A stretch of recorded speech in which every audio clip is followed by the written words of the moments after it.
kemungkinan AHY pasti akan kaget, yaitu infrastruktur yang dibangun oleh Presiden Joko Widodo selama ini bisa mendatangkan nilai investasi sebesar 1.200 triliun.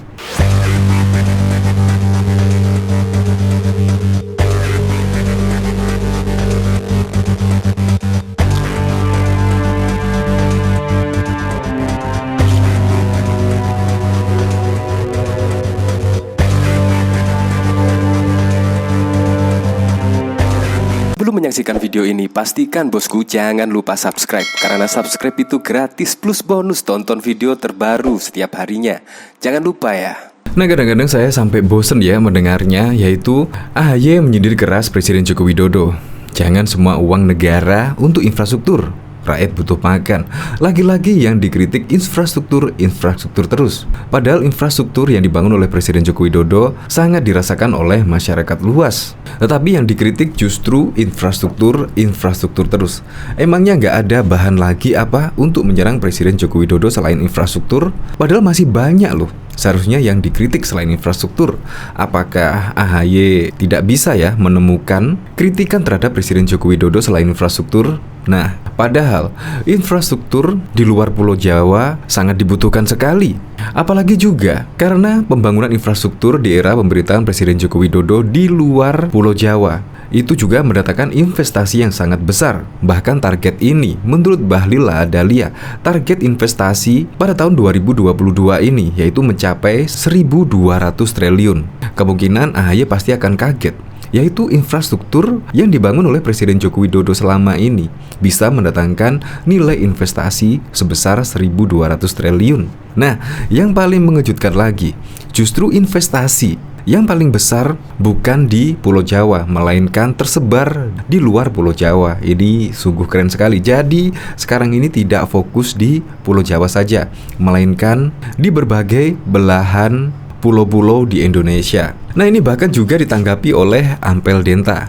Gus Agus Yudhoyono, Pak Jokowi lebih paham daripada kamu. Bahkan dibandingkan bapakmu Yudhoyono pun, Pak Jokowi jauh lebih paham soal memimpin rakyat dan untuk kemaslahatan rakyat. Di sini juga AHY juga menceritakan lah, yaitu pada saat bapaknya memimpin Indonesia, bahkan juga membanding-bandingkan kepemimpinan Jokowi dan Pak SBY. Ya seharusnya AHY lah yang sekarang ini fokus kepada program-program kerja, program-program yang diinginkan masyarakat Indonesia. Seharusnya AHY lah yang sekarang ini maju, mensosialisasikan program-programnya, bukan malah saling sindir, bahkan juga mengkritik kebijakan dan program-program Presiden Joko Widodo. Menurut saya malah aneh sih kalau AHY mengkritik Presiden Joko Widodo yang benar-benar bekerja dan sudah dirasakan oleh masyarakat luas. Ceritanya AHY mau cari simpati rakyat, malah semakin menunjukkan pemikirannya yang sangat dangkal. Justru infrastruktur adalah sarana untuk mempermudah rakyat mencari makan. Tidak ada negara maju tanpa infrastruktur yang maju. Coba kita lihat komentar-komentarnya ya. Dia itu siapa? Wali kota belum pernah, gubernur belum pernah, apalagi presiden. Tidak tahu diri. Bisa masuk ambil juga karena campur tangan Bebo. Sebenarnya dia yang butuh banget. Padahal harta berdanya sampai 7 tanjakan pun nggak habis. Yang goblok itu kalau habisin anggaran negara buat membangun proyek mangkrak di mana. Kayak gini dungu apa cerdas sih? Nanya doang. Halu, si bocil lagi halu. Ya seperti itu sih. Bahkan di sini Menteri Bahlil Lahadalia, yaitu pamer langsung ke Presiden Joko Widodo. Realisasi investasi capai 74,4% dari target, yaitu 1.200 triliun. Nah dari sini Bahlil Lahadalia mengungkapkan realisasi investasi di Indonesia sudah mencapai 892,4 triliun hingga kuartal 3 2022. Nilai tersebut telah mencapai 74,4% dari target yang ditetapkan Presiden Joko Widodo sebesar 1.200 triliun. Kemungkinan dari target Presiden Joko Widodo 1.200 triliun, AHY bisa apa ya kira-kira ya untuk mewujudkan investasi sebesar itu? Nah, pasti juga mikir keras. Untuk lebih lengkapnya simak berita berikut ini, Good News Indonesia. Menteri Investasi, Kepala Badan Koordinasi Penanaman Modal BKPM Bahlil Lahadalia mengungkapkan, realisasi investasi di Indonesia sudah mencapai 892 triliun hingga kuartal 3 2022. Nilai tersebut telah mencapai 74,4% dari target yang ditetapkan Presiden Joko Widodo sebesar 1.200 triliun. Pernyataan ini disampaikan Bahlil dalam Musyawarah Nasional Himpunan Pengusaha Muda Indonesia ke-17 di Solo, Jawa Tengah yang juga dihadiri Presiden Joko Widodo. Alhamdulillah, dari target 1.200 triliun tersebut, kuartal 3 2022 kita mampu tumbuh dari Januari-September sudah mencapai 74,4%. Atau sebesar 892,4 triliun, kata Bahlil dalam pidatonya yang dipantau secara daring pada Senin 21 November 2022. Ia juga menjelaskan, investasi yang diperoleh hingga 9 bulan ini paling banyak berasal dari penanaman modal asing PMA daripada penanaman modal dalam negara PMDN. Meski begitu, ia memastikan bahwa investasi yang ditanam di luar Jawa tercatat lebih besar, bahkan mampu menciptakan lapangan kerja kurang lebih 965.000 orang. Menurut mantan Ketua HIPMI, keberhasilan peningkatan investasi di luar Jawa didorong oleh arahan Presiden Joko Widodo yang meminta untuk tidak Jawa sentris, melainkan harus membangun secara rata dari Aceh sampai Papua. Sejak Indonesia merdeka sampai tahun 2020, investasi kita di Pulau Jawa itu lebih besar. Tapi sejak 2020 kuartal 3 sampai 2022 kuartal 3, investasi kita di luar Pulau Jawa sudah lebih besar karena harus kita yakini bahwa pertumbuhan ekonomi dan pemerataan ekonomi kawasan baru instrumennya adalah investasi. Dan ini bisa terjadi kalau presidennya adalah mantan pengusaha, jelasnya. Sementara itu, terkait PMA yang lebih besar dari PMDN, Bahlil menegaskan bahwa uang tersebut justru berasal dari investor dalam negeri.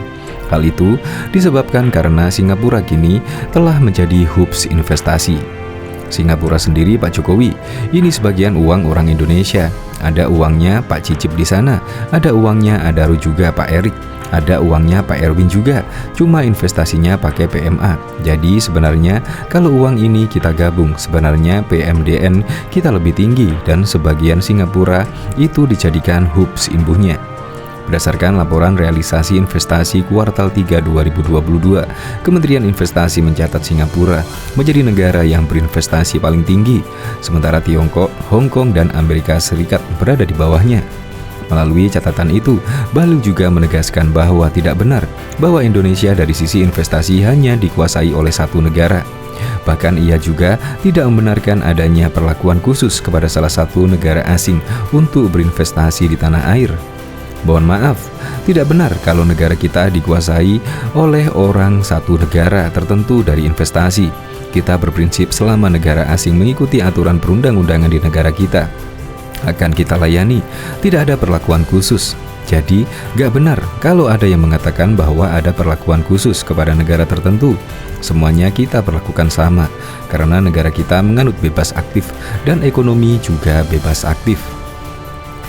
Diketahui sebelumnya Ketua Umum Partai Demokrat Agus Harimurti Yudhoyono menyinggung pemerintah saat ini yang menggalakkan pembangunan infrastruktur. Menurut dia, pembangunan infrastruktur memang penting, namun tak seharusnya seluruh anggaran negara dipakai untuk program tersebut. Kita butuh infrastruktur, betul, ya, tapi jangan semua uang negara untuk infrastruktur, kata AHY saat berpidato dalam acara pelantikan pengurus DPC Demokrat seprovinsi Jawa Barat pada Sabtu 19 November 2022, dikutip dari YouTube Partai Demokrat. AHY lantas membandingkan dengan program pembangunan infrastruktur pada kepemimpinan sang ayah Presiden Susilo Bambang Yudhoyono. Saat itu, pemerintahan SBY memiliki master plan percepatan dan perluasan pembangunan ekonomi Indonesia. Lewat program tersebut, pemerintah membangun infrastruktur darat, laut, dan udara yang menghubungkan Aceh hingga Papua. Program itu masih terus dilanjutkan hingga kini, meski pada kepemimpinan Presiden Joko Widodo istilah MP3I tak lagi digunakan. AHY mengklaim meski saat itu pemerintah SBY punya program pembangunan infrastruktur, tapi kebijakan yang pro rakyat tidak dilupakan. Pada era SBY, pelayanan kesehatan semakin baik, pendidikan semakin terjangkau, BPJS ada BLT, bantuan langsung tunai, ada raskin beras untuk orang miskin, ada BOS, bantuan operasional sekolah, ada beasiswa santri. Kemana itu sekarang? Buat apa? Uang negara sekarang, untuk apa? Ujar AHY berapi-api. AHY juga menyinggung banyaknya guru honorer yang tak diangkat menjadi pegawai negeri sipil pada era kini. Menurut dia, situasi sekarang sangat jomplang dengan pemerintahan SBY, yang mana saat itu banyak sekali pegawai honorer ditetapkan menjadi aparatur sipil negara ASN. Katanya, guru-guru tersebut dihadapkan bisa mempersiapkan generasi bangsa ke depan. Tapi bagaimana mungkin bisa mereka lakukan itu dengan baik ketika kesejahteraan dan nasibnya tidak menentu? Tidak jelas terombang-ambing, kata AHY. AHY juga melanjutkan infrastruktur memang krusial. Namun pemerintah tidak boleh melupakan prioritas untuk mengentaskan kemiskinan dan pembangunan sumber daya manusia. Dia mengatakan negara semestinya hadir untuk memberikan kesejahteraan buat rakyat. Jangan serba beton, jangan serba benda fisik, tetapi jiwanya dibangun. Seperti lagu Indonesia Raya, bangunlah jiwanya, bangunlah badannya. Jangan dibolak-balik, tutur putra sulung SBY itu. Adapun AHY tak sekali ini saja mengkritik pemerintah. Berkali-kali pimpinan partai bintang Mercy itu menyentil para penguasa. Dalam salah satu pidatonya, AHY juga pernah menyinggung bahwa pemerintahan Presiden Joko Widodo tak sebaik era ayahnya Presiden SBY. Dia sempat membandingkan pertumbuhan ekonomi hingga pembangunan infrastruktur pada masa pemerintahan Presiden SBY dan Presiden Jokowi. Intinya apa? Rakyat merindukan siapa? SBY dan kepemimpinan dari partai, seru AHY di hadapan ribuan kader Demokrat saat memimpin rapat pimpinan nasional Rapimnas yang digelar di Jakarta Convention Center, Senayan, Jakarta pada Kamis 15 September yang lalu. Demokrat, teriak para kader. Bahkan diketahui Direktur Eksekutif Parameter Politik Indonesia Adi Prayitno menilai Ketua Umum Partai Demokrat Agus Harimurti Yudhoyono melakukan bunuh diri politik dengan menyerang proyek infrastruktur Presiden Joko Widodo. Dia memandang AHY dan Demokrat sebenarnya ingin menusuk jantung kekuatan politik andalan Jokowi, namun Demokrat justru terkena serangan balik. Kalau perbandingan infrastruktur, saya kira adalah isu-isu yang menurut saya dalam beberapa kesempatan saya mengatakan ketika AHY menyerang infrastruktur itu semacam bunuh diri politik, kata Adi dalam sebuah diskusi di Jakarta pada Sabtu 24 September. Cuma problemnya, yang ditusuk itu jauh lebih perkasa, lebih kuat. Jadi ketika diserang balik, dia tidak bisa menjawab apapun, imbuhnya. Ia berkata, data dan fakta di lapangan memang menunjukkan bahwa pembangunan infrastruktur era Jokowi lebih gencar dibandingkan di rezim sebelumnya. Atas dasar itu, Adi menilai langkah AHY menyerang infrastruktur era Jokowi merupakan sebuah blunder. Ketika klaim-klaim dan tuduhannya itu tidak bisa diukur, itu justru blunder dan jadi serangan balik yang tidak bisa dibantah, ujarnya. Sebelumnya AHY menyampaikan bahwa pemerintahan era Jokowi hanya melakukan gunting pita alias sekedar melanjutkan proyek pembangunan infrastruktur dari Presiden ke-6 RI yang juga Ketua Majelis Tinggi Partai Demokrat Susilo Bambang Yudhoyono. Pernyataan itu kemudian meningkatkan suhu politik antara Demokrat dan PDIP dalam beberapa waktu terakhir, termasuk mendapat serangan dari politikus PDIP Adian Apitupulu. Wakil Sekretaris Jenderal Partai Demokrat Irwan menyatakan pembangunan infrastruktur Jokowi dilaksanakan berdasarkan sebagian besar perencanaan yang tuntas dan sudah dimulai di pemerintahan sebelumnya. Masih banyak perbandingan kekuasaan lainnya, tapi bukan itu fokus masalah yang menjadi perdebatan, ujar dia belum lama ini. Saya mau bilang bahwa pesan moral yang ingin disampaikan AHY terkait satu gunting pita itu adalah bahwa pembangunan Indonesia itu berkelanjutan, termasuk nanti pemerintahan pasca Jokowi akan melanjutkan pembangunan di masa pemerintahan Jokowi yang belum selesai, tambahnya. Bahkan, pemerintah Indonesia melanjutkan investasi yang ditanam di dalam negeri pada akhir 2022 dapat mencapai 1.200 triliun. Menteri Investasi Kepala BKPM Bahlil Lahadalia menyampaikan target tersebut masih sesuai jadwal dan optimistis akan tercapai saat tutup buku. Sampai dengan memasuki kuartal ketiga, target investasi kita 1.200 triliun. Insya Allah masih dalam kondisi on track. Bisa kita lakukan secara baik dan progresnya berjalan terus, tutur Bahlil Lahadalia dalam konferensi pers perkembangan investasi 2022 pada Senin 26 September 2022. Sampai dengan kuartal kedua tahun ini, investasi yang sudah masuk sebesar 48% atau 584 triliun. Pada kuartal ketiga bulan depan kita umumkan dalam targetnya sesuai schedule. Insya Allah target akan dapat kita capai, imbuhnya. Sementara untuk tahun depan, Bahlil Lahadalia menyebut pemerintah menaikkan target investasi sebesar 1.400 triliun. Target pemerintah ke depan di tahun 2023 itu sebesar 1.400 triliun. Kita harus pacu investasi kita untuk menjaga pertumbuhan ekonomi di atas 5% pada tahun 2023. Di saat bersamaan defisit APBN kita sudah turun normal di bawah 3%. maka selisihnya itu harus dicarikan jalannya. Salah satu diantaranya adalah peningkatan investasi, jelas Bahlil. Menteri Investasi Baldalia optimistis target realisasi investasi tahun ini sebesar 1.200 triliun akan tercapai. Hal itu mengacu pada realisasi pada semester 1 2022 yang telah mencapai 584 triliun. Bahlil menjelaskan pada tahun 2021 ketika puncak, Presiden Joko Widodo memberikan target investasi 900 triliun. Target tersebut berhasil ditembus dengan realisasi investasi sebesar 901 triliun. Pada tahun 2021, investasi kita itu COVID-nya minta ampun sekali, dan itu puncak COVID. Di RPJMN itu 826 triliun. Bapak Presiden Jokowi memerintahkan kepada kami 900 triliun. Alhamdulillah kita mampu merealisasikan 901 triliun, katanya dalam acara Malam Puncak HUT ke-56 kami. Seperti dikutip dari YouTube Kami Nasional pada Selasa 20 September 2022. Dia mengatakan penanaman modal asing dan penanaman modal dalam negeri (PMDN) perbedaan tipis. Terangnya jika PMA global turun sampai 30%, di Indonesia hanya turun sekitar 10% dan menciptakan 1,2 juta lapangan kerja. Lebih lanjut, dia juga mengatakan selama Indonesia merdeka hingga kuartal 3 2020, investasi di Pulau Jawa lebih sedikit dibanding Pulau Jawa. Setelah kuartal 3 2020, porsinya membalik.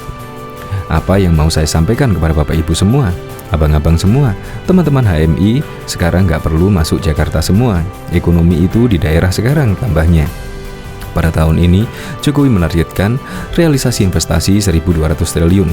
Dia yakin target investasi itu tembus menimbang realisasi investasi hingga semester 1 telah mencapai 584 triliun. Dari angka itu, kita sudah mampu merealisasikan sebesar 584 triliun atau 58,4%, yang saya insya Allah ini akan tercapai di tahun 2022 sebesar 1.200 triliun.